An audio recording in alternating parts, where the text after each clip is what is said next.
আপনি বড় ভাই আর ভাবির সাথে যে জিনিসগুলো করতেছেন এগুলো ঠিক না। তুই এই কথাটা কইতে পারলি আমারে? আবার তুই যেভাবেই হোক সুস্থ করার ব্যবস্থা কর, যত টাকা লাগে আমি দিব। এখন আর এই বাড়িতে থাকা নিয়ে কেউ আমাকে অপমান করতে পারবে না। হ্যালো বন্ধুরা, আগামী পর্বে কি হতে চলেছে? সালাউদ্দিন আর জহিরের মধ্যে কেন মারামারি হলো? আর হঠাৎ করেই কেন ঢালি সাহেব বলছেন সালাউদ্দিনকে সুস্থ করতে হবে, যত টাকা লাগে আমি দিব?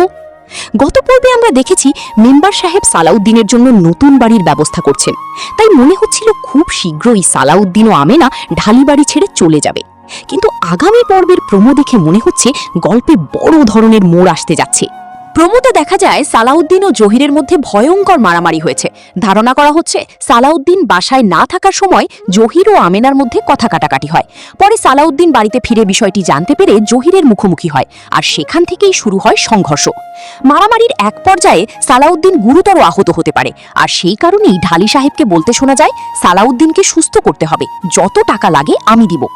এতে মনে হচ্ছে ছেলের এই অবস্থার পর হয়তো ঢালি সাহেবের মন নরম হয়ে যাবে, আর যে সালাউদ্দিনকে বাড়ি ছাড়ার জন্য চাপ দেওয়া হচ্ছিল তাকেই হয়তো আবার এই বাড়িতে থাকার অনুমতি দেওয়া হবে। সব মিলিয়ে আগামী পর্বে মারামারি, পারিবারিক আবেগ এবং বড় একটি সিদ্ধান্ত দেখতে পারেন দর্শকরা। তো বন্ধুরা, আপনাদের কি মনে হয় মারামারিকে আসলে কার দোষ ছিল? আর ঢালি সাহেব কি সত্যি সালাউদ্দিন ও আমেনাকে আবার বাড়িতে থাকতে বলবেন? আপনার মতামত কমেন্টে অবশ্যই জানাবেন। আর এমন নিয়মিত নাটকের আপডেট পেতে চ্যানেলটি সাবস্ক্রাইব করে আমাদের সাথেই থাকুন।